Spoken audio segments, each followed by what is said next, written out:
The Harper family's once peaceful and harmonious life in their quiet suburban neighborhood on the edge of a small Indiana town began to unravel in ways none of them could have anticipated. David Harper, a software engineer by profession, was known for his precision and dedication, applying the same methodical approach to his work as he did to running his household. His wife Emily was the nurturing center of their home, balancing her time between caring for their 3 children and her volunteer work at the local community center. Together, they had created what seemed to be an ideal family environment, stable and full of simple joys. Their children, Lucas, 9, and Ethan, 7, were lively, full of energy and boyish mischief, filling the house with laughter and noise. But their eldest, 12-year-old Emma, stood apart from her brothers. Quiet and introspective, she often seemed lost in thought, her sharp green eyes reflecting a depth beyond her years. She preferred to retreat into the sanctuary of her room or bury herself in books, displaying a reserved demeanor that unsettled those who knew her only superficially. This delicate balance was disturbed when their beloved golden retriever, Daisy, disappeared one afternoon without warning. Daisy was more than just a pet. She was a beloved member of the family, a constant companion who brought warmth and joy to the Harper household. The sudden loss sent ripples of concern and confusion through the family. Emily organized neighborhood searches, printed flyers, and even offered a reward for Daisy's safe return. But days stretched into weeks with no sign of their cherished dog. The absence of Daisy was a wound that seemed to deepen with each passing day, casting a shadow over the household that nothing could lift. Emma's reaction to the disappearance was peculiar and unsettling. Unlike her parents and brothers, who expressed open sorrow and worry, Emma spoke in cryptic terms, offering vague assurances that Daisy was still nearby, accompanied by a faint smile that suggested she knew something others did not. Her demeanor was calm, almost detached, as if the loss held a meaning that transcended the tangible world. Shortly after Daisy vanished, Emily began to notice subtle changes in Emma's behavior that were impossible to ignore. The most obvious was Emma's eating habits. She insisted on eating alone, withdrawing from family meals she once quietly participated in. When Emily would check on her daughter, she often found meals barely touched, or worse, arranged unnaturally on the plate, ingredients meticulously separated or sliced in ways that suggested dissection rather than nourishment. This was not the behavior of a growing child. It hinted at an underlying preoccupation that Emily could not yet grasp. It was during one of these moments that Emily discovered a thick, worn medical textbook hidden beneath Emma's bed. The book was filled with complex diagrams and detailed explanations of human anatomy, far beyond what was typical or appropriate for a 12-year-old's curiosity. Emily was startled by the intensity of Emma's interest, but it was Emma's calm confidence when she explained her fascination that truly unnerved her mother. There was a certainty in Emma's voice, an unsettling depth of understanding that made Emily question how much she really knew about her daughter. As weeks passed, Emma's interest delved further into darker realms. The fairy tales and fantasy stories she once loved gave way to obscure online forums filled with morbid discussions and graphic content. Emily discovered browser histories populated with searches related to survival tactics, unusual physiological phenomena, and disturbing true crime cases. Emma's ability to keep these explorations hidden was chilling. It was clear she instinctively understood these were subjects her parents would never approve of. Emily's growing unease was compounded by the eerie stillness that surrounded Emma, the way she often seemed to be watching something unseen, her gaze distant and unfocused. Her brothers, oblivious to these subtleties, continued their rambunctious games, unaware of the subtle transformation occurring within their sister. The family home itself seemed to change in atmosphere. What was once a warm, lively place became heavy with tension and unspoken dread. Emily found herself hesitating to enter Emma's room, drawn by a magnetic fear of what she might find or discover. Small details began to pile up, strange odors reminiscent of metal and decay drifting from Emma's space, whispered mutterings caught in the dead of night, and Emma's sudden aversion to social contact. She ceased all interest in her friends and school activities, preferring the solitude that allowed her to nurture her growing obsessions. The Harper family's idyllic existence was crumbling, piece by piece, and neither Emily nor David could pinpoint the cause. Yet, beneath the surface, a darkness was taking root, one that would soon grow impossible to ignore or contain. Throughout these unsettling changes, David maintained a veneer of rationality, attributing Emma's behavior to the awkward phases of adolescence. He reassured Emily that many children pass through strange periods as they grow, and that Emma's reclusive nature might simply be a phase to outgrow. But Emily's intuition warned her otherwise. The intensity of Emma's transformation, coupled with the secretive nature of her new fascinations, suggested something far more profound and sinister. Emily's love for her daughter was fierce, but so was her growing fear that the child she once knew was slipping away into a shadowed and unfathomable place. The Harper family's journey from peace to unease was slow and insidious. It began with the disappearance of a loyal pet, spiraled through quiet withdrawals and strange new interests, and eventually blossomed into a haunting mystery that held them captive within their own home. The loss of Daisy was not just the loss of a dog. It was the loss of innocence, the first sign of a profound shift in the fabric of their family life. And at the center of this shift was Emma, silent, distant, and unknowably changed. The Harper household stood on the brink of darkness, with each day revealing more of the unsettling truth that would soon come to define their lives in ways none could have foreseen. Within a few short weeks, the once peaceful atmosphere in the Harper household grew heavy with unease and silent tension, as if an invisible weight pressed down on every room, suffusing the walls with a sense of impending dread.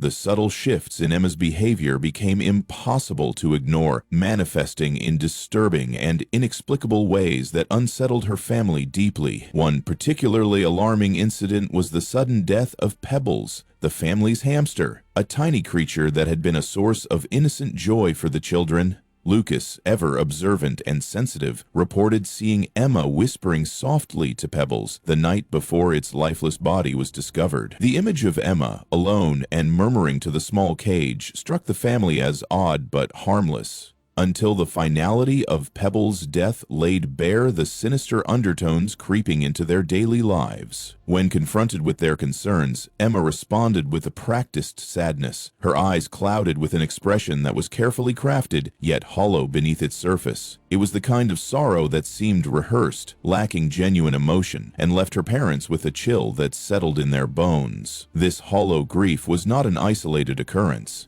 It was indicative of a deeper detachment that seemed to grow with each passing day. Emma's interactions became increasingly distant, marked by a calculated coldness that belied her youth. She withdrew further into herself, fostering an aura of mystery and apprehension that left her family grasping for explanations. As the days progressed, Emma's behavior around food became particularly alarming. She grew fiercely possessive, guarding her meals with an intensity that was disproportionate to any normal childhood quirk. Any attempt by her brothers or parents to approach her plate was met with sharp snaps and icy glares, creating an invisible barrier that none dared to cross. Emily caught sight of Emma sneaking into the kitchen after midnight on more than one occasion. These nocturnal excursions were disturbing not just for their secrecy, but for the strange details Emily observed. Emma would chew on something in the shadows, the faintest trace of crimson staining the corner of her mouth, hinting at something more macabre than mere midnight snacking. This revelation struck Emily like a blow, filling her with a growing sense of dread she could neither explain nor confront directly. David, initially inclined to dismiss these unsettling signs as typical manifestations of adolescent rebellion or teenage eccentricities, found his confidence shaken as the incidents multiplied and grew stranger. The disappearance of several kitchen knives, sharp and essential tools for everyday cooking, was the tipping point. Knives that had once been safely stored suddenly vanished without explanation, their absence gnawing at the edges of the family's fragile sense of normalcy. When questioned about the missing cutlery, Emma's responses were deliberately vague, edged with a playful yet unnerving tone that suggested she held secrets her parents could not fathom. Her coyness only deepened their anxiety, casting long shadows over their already fraying trust. Attempts to rationalize Emma's behavior crumbled beneath the weight of accumulating evidence that something far more serious and sinister was unfolding. The family found themselves caught in a web of subtle horrors. Each strange incident, when taken alone, might have been dismissed as inconsequential, but together they wove a tapestry of fear and suspicion that enveloped the Harper household in a suffocating cloak of apprehension. The once welcoming home had transformed into a stage for silent battles and unspoken fears, where every glance, every movement was scrutinized for signs of the darkness growing within Emma. Emily and David grappled with disbelief and denial, unwilling to accept that their daughter might be slipping into dangerous territory. Yet, beneath their hope for normalcy, a persistent gnawing realization grew. Emma was no longer the child they had raised, but a stranger veiled in the guise of familiarity. Her sharp, calculating gaze often caught them unawares, revealing glimpses of an intelligence and coldness that chilled them to the core. The family's attempt to preserve the illusion of harmony was steadily eroded by the mounting evidence of Emma's unraveling psyche. The household's daily rhythm was disrupted by Emma's unpredictable moods and unsettling habits. Her nocturnal wanderings, once rare, became frequent, accompanied by whispered chants and strange mutterings that Emily heard but could never fully decipher. The sharp metallic scent that lingered in Emma's room,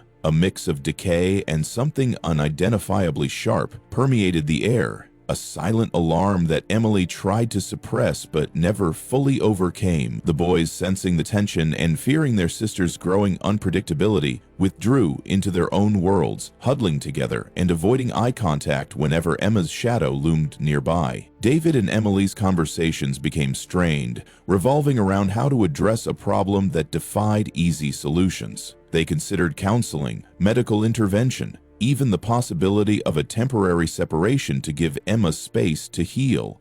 But each suggestion was met with a chilling awareness that their daughter was slipping beyond the reach of conventional help. Emma's subtle manipulations and cold detachment left them feeling powerless, caught in a nightmare from which there seemed no awakening. The family's neighbors began to notice the change too. Once friendly greetings gave way to cautious nods and whispered speculations. The light-hearted chatter about children's antics was replaced by uneasy silence when Emma's name arose. Rumors circulated about strange noises at odd hours, glimpses of a solitary figure wandering near the woods behind the Harper home, and a faint, haunting melody carried on the wind at night. The Harper household had become an island of isolation, cut off by invisible walls built from fear and suspicion. Through it all, Emma maintained an outward appearance of composure, her exterior carefully constructed to conceal the storm raging beneath. She moved through the house with quiet precision, her footsteps measured and deliberate. The once innocent child had adopted a new identity, one defined by control, secrecy, and a growing detachment from the world around her. Emily's maternal instincts screamed that something was terribly wrong,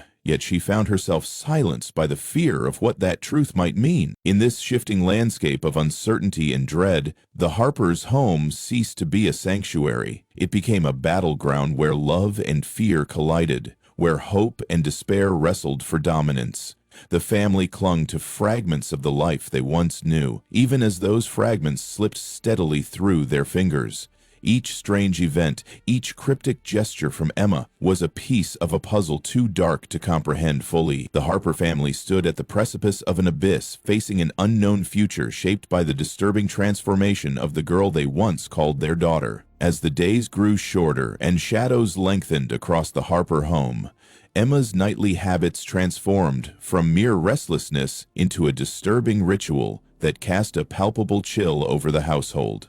She developed an unshakable compulsion to roam the rooms and corridors of the house well after the world outside had slipped into slumber. These nocturnal wanderings were quiet, yet persistent, marked by the soft, deliberate tap of her footsteps on the wooden floors, and occasional murmured chants that seemed to coil and twist through the stillness of the night air. David, a light sleeper, found himself repeatedly awakened by these sounds, his unease growing as he pieced together the strange patterns of Emma's nocturnal behavior. Emily, too, became acutely aware of changes emanating from Emma's private space. There was a sharp, metallic scent that would linger in the hallways near her daughter's bedroom, an odor mingled with the faint, unmistakable aroma of decay that no amount of cleaning could dispel. This sickly smell seeped like a shadow, following Emily's footsteps and settling stubbornly in the corners of the house. It was a constant, unsettling presence, a silent herald of the darkness enveloping their daughter. When Emily finally confronted Emma, seeking understanding and answers, she was met with cryptic and evasive replies. Emma spoke vaguely of secret projects and experiments, teasing the promise of a surprise that neither parent could decipher, but which weighed heavily on their minds. The ambiguity only deepened the mystery and intensified the fear that something unfathomable was unfolding just beyond their reach. Meanwhile, the fragile bonds between Emma and her younger brothers began to fray, giving way to a growing chasm of fear and avoidance. Lucas and Ethan, once playful companions, started to instinctively recoil from their sister's presence. They cast furtive glances at her, their eyes wide with a primal, almost animalistic terror born not of childish imagination, but of a genuine dread. Emma's gaze had shifted, adopting an intensity that was at once cold and her eyes seemed to lock onto her brothers with a calculating precision, as if stalking prey rather than sharing the space of a sibling. The innocence of childhood sibling rivalry had been replaced by something darker, an unspoken wariness that left the boys clinging to each other for comfort and protection. Beyond the walls of the Harper home, whispers began to weave their way through the neighborhood like tendrils of smoke. Children who once played freely in the streets now spoke in hushed tones about the haunted girl on Willow Lane. Tales circulated of shadowy figures glimpsed wandering near the edge of the nearby woods, always under the cloak of darkness. Neighbors reported sightings of Emma digging furiously in the cold earth, her hands disappearing into freshly turned soil, as if burying secrets meant to be hidden forever. The objects she buried were rumored to emit foul odors, spreading a sickness that seemed to taint the very air of the once vibrant woodland. These stories fed a growing sense of unease among the community, isolating the Harper family further as the darkness surrounding Emma spilled beyond their home's threshold. Within the Harper household, a suffocating sense of entrapment took hold. Emily and David found themselves prisoners to a force they could neither understand nor control. The house, once a haven of warmth and safety, now felt like a cage closing in with every passing night. Every creak of the floorboards, every flicker of the hallway light, was a reminder of the malevolent presence growing within the girl they had raised. Their attempts to bridge the widening gulf between Emma and the family faltered against the unyielding walls of secrecy and fear she constructed. As the shadow of her strange and unsettling habits stretched longer, it consumed the normalcy they had cherished, leaving behind a chilling void where light and hope once resided. The transformation was not merely behavioral, but seemed to warp the very essence of their home. The air hung heavy with a silence that was anything but peaceful, an oppressive quiet that pressed against their chests and silenced their voices. Their days were punctuated by glances cast over shoulders and whispered worries behind closed doors. The emotional weight bore down on the family, eroding their strength and fracturing their unity. Despite their desperate hope for answers, the truth remained elusive, buried beneath layers of mystery and dread that seemed as impenetrable as the night itself. In this suffocating atmosphere, the Harper family navigated a fragile existence, caught in the grip of a darkness that neither science nor spirit could explain. They were bound by love, yet divided by fear, living side by side with a silent storm that threatened to consume them all. Emma's nocturnal wanderings, the ominous scents, the whispered neighborhood rumors, and the boys' palpable terror were threads woven into a tapestry of impending catastrophe. One that held them captive in a nightmare from which escape seemed impossible. On a Friday evening that unfolded with the deceptive calm of routine, the Harper family gathered once more around their dinner table. It was a moment weighted with fragile hope, an unspoken desire to reclaim the peace and normalcy that had been slowly slipping through their fingers over recent weeks. The gentle clinking of cutlery against plates mingled with the muted murmur of polite conversation, filling the room with an illusion of familiarity. Yet beneath the surface, a simmering tension wove itself into the fabric of the evening, an invisible thread of dread that none dared to acknowledge openly, but all felt deep within. At the center of this uneasy tableau sat Emma, the eldest child, whose presence cast a shadow over the gathering. Unlike her younger brothers Lucas and Ethan, who busied themselves with their meals and the trivial chatter of childhood, Emma sat apart, refusing to eat. Her gaze was fixed on her mother, Emily, but it was no ordinary look.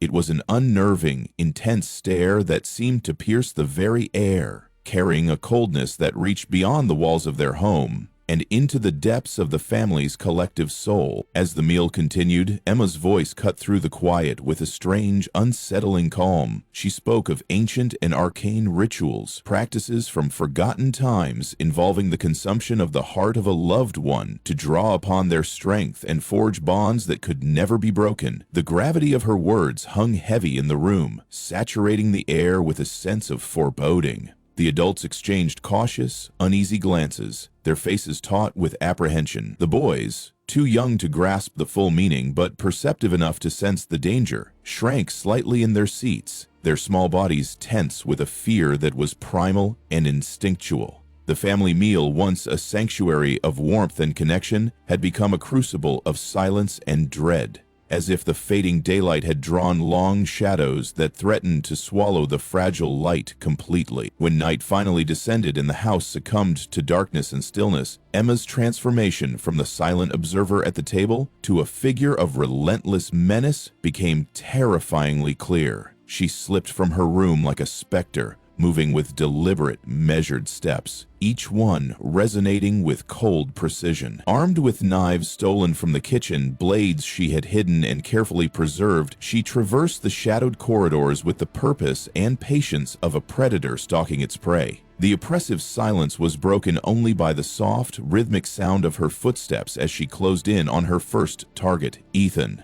The youngest brother lay peacefully asleep, his breathing steady and undisturbed, utterly unaware of the nightmare approaching him. In swift, mechanical movements, Emma ended his life without hesitation, the finality of her actions leaving behind a profound stillness that echoed through the empty house. Lucas awoke abruptly, terror flooding his senses as he realized the horror unfolding in the darkness. Before he could summon a cry for help or any form of defense, Emma was upon him, her hand clamped firmly over his mouth, silencing the scream caught in his throat with brutal efficiency. Her eyes held a relentless coldness, unyielding and merciless, as she extinguished his life with the same grim precision she had shown moments earlier. In the span of mere heartbeats, the brief, fragile existence of the two boys was shattered, replaced by a haunting silence that descended upon the house like a dirge mourning the lost. David stirred from his sleep, his instincts snapping him awake as dread washed over him like a tidal wave. By the time he sat up in bed, the horror that awaited him was already unfolding before his eyes.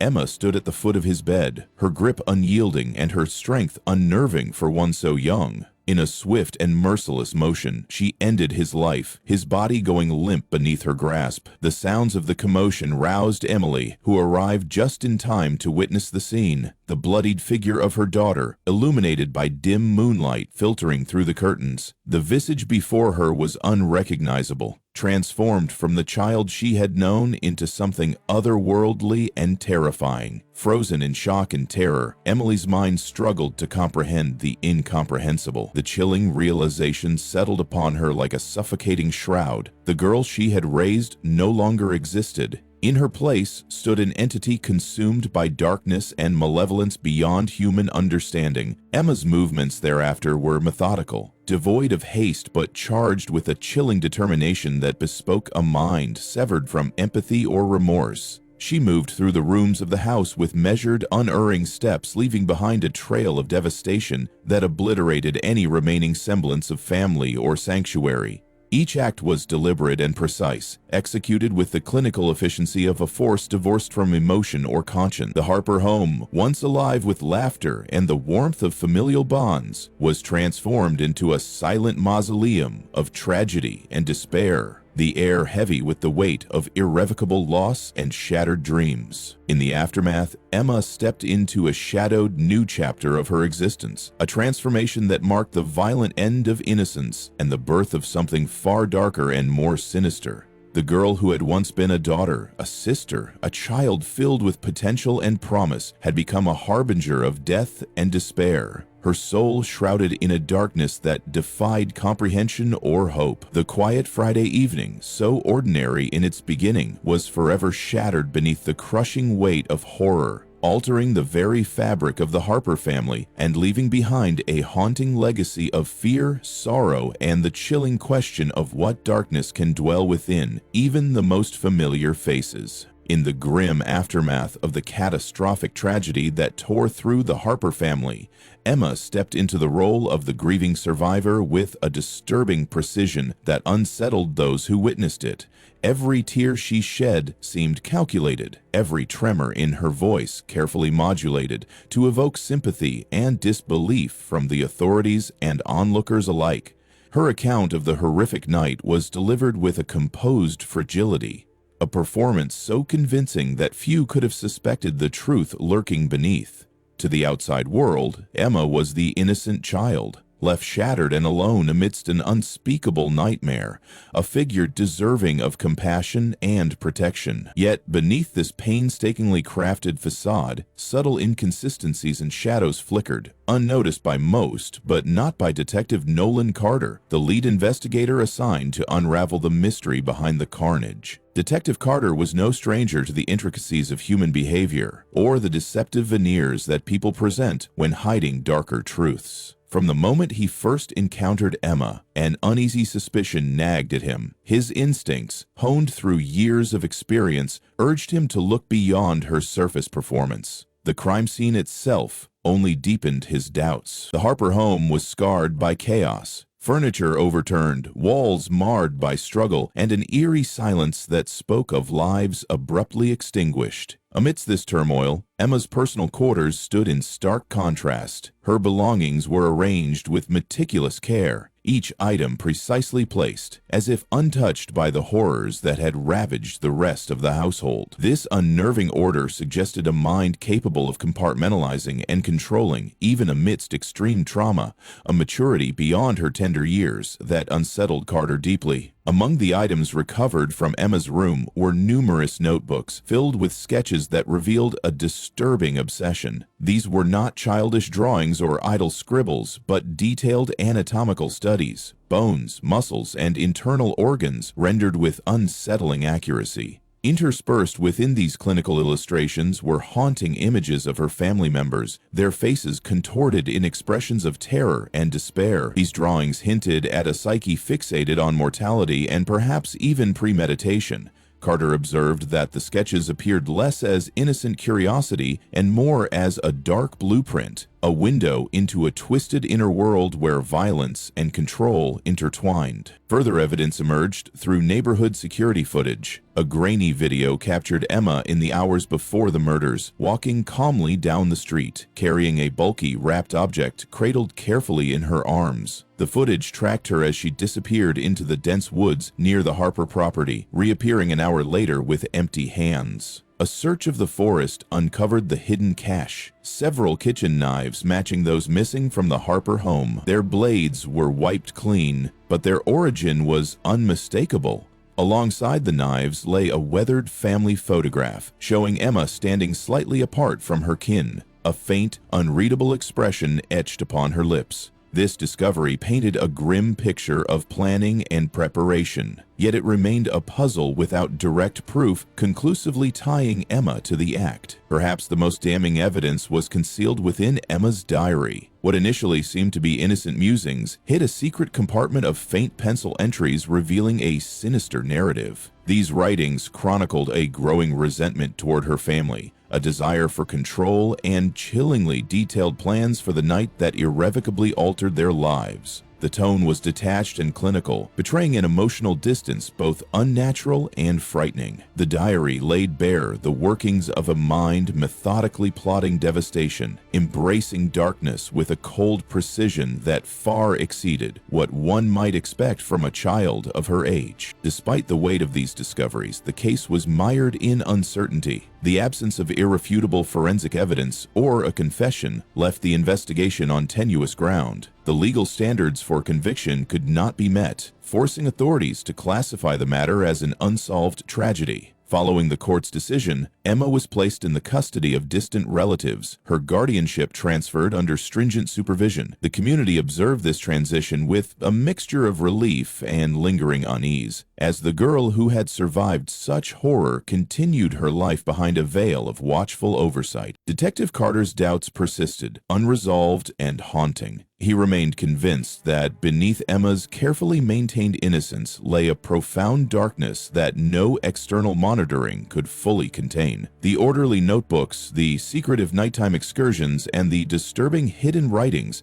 painted a portrait of a young mind steeped in shadow. Carter's investigation had uncovered more questions than answers, leaving the true nature of what transpired that night to linger in the silent corners of his mind. The Harper case, though officially closed, remained far from resolved in the hearts and minds of those who glimpsed its fractured truth. Emma's survival was a paradox, a living testament to destruction cloaked in the guise of vulnerability. Her story became a haunting reminder of the complexities of evil hidden beneath innocence, a grim enigma defying easy explanation or justice. As Emma moved forward under vigilant eyes, the dark legacy of that fateful night endured, a silent warning that some shadows are not so easily banished, and that darkness, once born, may never fully fade. Emma's transition into her new life with distant relatives was marked by a chilling duality. Outwardly, she appeared as a model of innocence and charm, her demeanor a carefully constructed mask that concealed the darkness festering beneath the surface. To neighbors and extended family alike, she was a polite, intelligent child whose quiet smiles and seemingly thoughtful nature won over many hearts. Her ability to navigate social situations with a practiced ease made it difficult for those around her to reconcile the image before them with the horrors linked to her past. Emma's new environment, removed from the direct chaos of the Harper household, allowed her to project this facade of normalcy.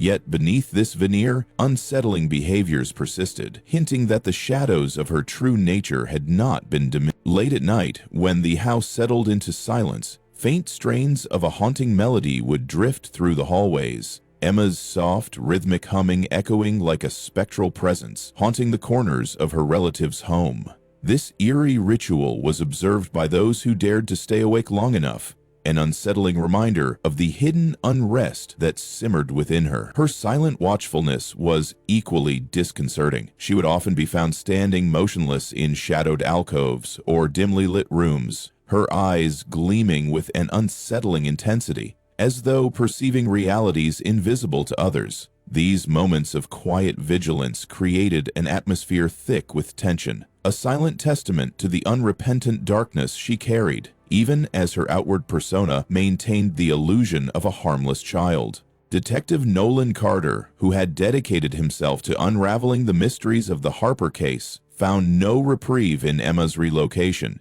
Instead, her continued existence under the guardianship of relatives became a source of profound unease. He remained convinced that Emma harbored an evil that was both deep-rooted and unyielding, an evil that no distance or supervision could fully suppress. His investigations extended beyond the immediate crime scene and into the digital shadows where Emma's secret life continued to unfold. Through painstaking cyberforensics, Carter uncovered a troubling connection between Emma and a mysterious online figure known only by the alias Shade. This enigmatic mentor had, over the course of more than a year, engaged with Emma through encrypted chat rooms, feeding and encouraging her darkest impulses. The nature of their communications suggested a manipulative and sinister influence, one that not only affirmed Emma's violent tendencies, but actively nurtured and honed them. Determined to confront this shadowy figure, Carter and his team traced Shade's digital footprint to an isolated, dilapidated farmhouse on the outskirts of the county. The site was a macabre shrine to twisted obsession, filled with burned-out electronics, cryptic notes scrawled with disturbing phrases, and relics that hinted at ritualistic practices. Yet, despite exhaustive searches, no individual vehicle matching Shade's identity was found. The elusive nature of Shade only deepened the mystery and amplified Carter's fears. This faceless presence,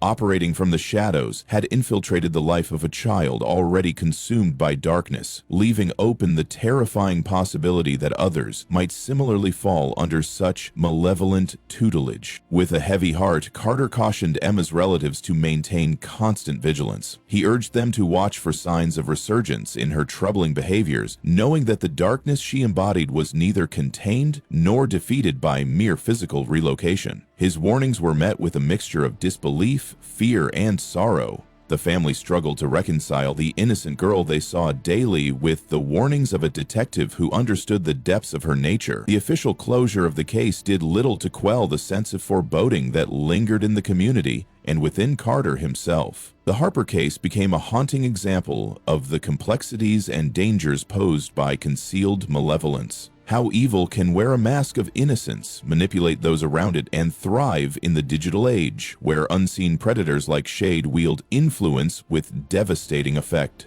The unresolved questions from this tragedy cast a long shadow. How many others might be ensnared by such dark mentors? How many more children, vulnerable and searching, might be led down paths of destruction, cloaked in secrecy? These chilling possibilities haunted the corners of Carter's mind. A grim reminder that some evils remain hidden, patient, and ever ready to emerge from the shadows once more.